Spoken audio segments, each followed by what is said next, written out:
The 10 most historically accurate moments in Dances with Wolves versus What They Got Wrong. Kevin Costner's 1990 directorial debut, Dances with Wolves, marked a turning point in cinematic portrayals of Native Americans. The 7-time Academy Award winner, including Best Picture, sought to authentically depict Lakota Sioux culture during the post-Civil War expansion. Costner's team consulted extensively with Lakota elders and historians to recreate the material culture, language, and social dynamics of 1860s Sioux tribes. This groundbreaking representation featured native casting and substantial dialogue in the Lakota language with English subtitles, something Indigenous Americans had rarely witnessed in mainstream cinema. Despite earnest efforts toward authenticity, the film contains notable historical inaccuracies and relies on certain established Western genre tropes.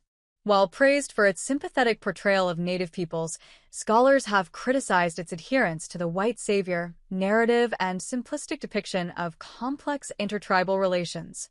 3 decades after its release, the tension between historical fidelity and dramatic storytelling continues to make Dances with Wolves a subject of both appreciation and critical analysis among historians, film scholars, and Native communities. The authentic portrayal of Lakota language and daily life. The film's groundbreaking use of authentic Lakota dialogue stands among its most controversial achievements. With translation assistance from Doris Leader-Charge, a Lakota language instructor from St. Gleska University, the production captured proper pronunciation, accurate translations, and contextually appropriate usage throughout, although some members would use the female pronunciation incorrectly. Beyond language, the film meticulously depicted daily life with remarkable precision.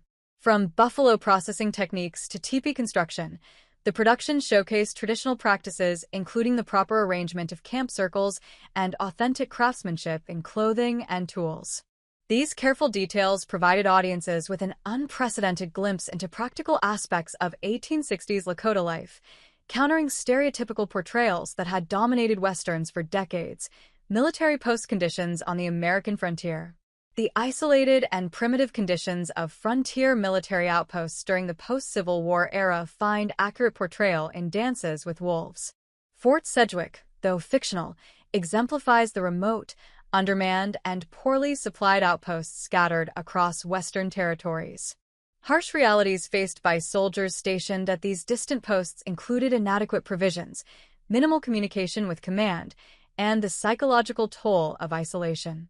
Lieutenant Dunbar's discovery of an abandoned post reflects historical accounts of frontier outposts occasionally deserted or maintained by skeleton crews during military reorganization after the Civil War. These posts frequently suffered from supply chain disruptions, administrative neglect, and personnel shortages as the Army struggled to maintain an effective presence across vast territories with limited resources. Buffalo hunt sequences and their cultural significance. The buffalo hunt sequences stand among the film's most historically accurate portrayals. Beyond depicting hunting techniques, including bows and firearms acquired through trade, the film captures the spiritual preparation and communal organization preceding such hunts. Scenes showing comprehensive utilization of the buffalo, from meat preservation to crafting tools and shelter from various parts, accurately reflect the Lakota's sustainable relationship with this vital resource. The portrayal of abundant buffalo herds in the mid-1860s, however, somewhat misrepresents historical reality. Commercial hunting had already significantly reduced buffalo populations in many regions by this period. While the film hints at this impending ecological disaster, it doesn't fully convey the devastating scale of buffalo slaughter already underway, the reality of Civil War battlefield medicine. The opening sequence provides a remarkably realistic portrayal of Civil War battlefield medicine. Lieutenant Dunbar's impending foot amputation reflects standard treatment for severe limb wounds in an era without antibiotics when gangrene posed a deadly threat. Primitive field hospital conditions, limited anesthesia options, and surgeons working with brutal efficiency through casualties all correspond with historical accounts. Visual details, piled amputated limbs, blood-soaked surgeons working without modern sanitation, and patients' psychological trauma align with Civil War medical records. Dunbar's desperate choice to avoid amputation by seeking death in battle reflects the very real fear soldiers harbored toward these procedures while serving the narrative. Historical costume and weaponry accuracy. The film excels in its authentic representation of period costumes and weaponry. Union Army uniforms accurately reflect regulation cavalry dress from the post-Civil War era, complete with proper insignia, weaponry, and equipment. Military details include Dunbar's Model 1860 light cavalry saber, period-appropriate firearms, and standard-issue accessories. For Lakota characters, costume design represents one of the film's strongest historical achievements. Working with Native consultants, the production team ensured authenticity in clothing that accurately depicts gender-specific attire, seasonal variations, status indicators, and tribal-specific designs. The integration of traded goods such as glass beads and cloth into traditional garments while maintaining distinctive stylistic elements appears with historical accuracy. Weaponry displayed by the Lakota, traditional bows, lances, and clubs alongside acquired firearms, correctly reflects the adaptive military technology of Plains tribes during this period. Political relations between U.S. government and indigenous nations.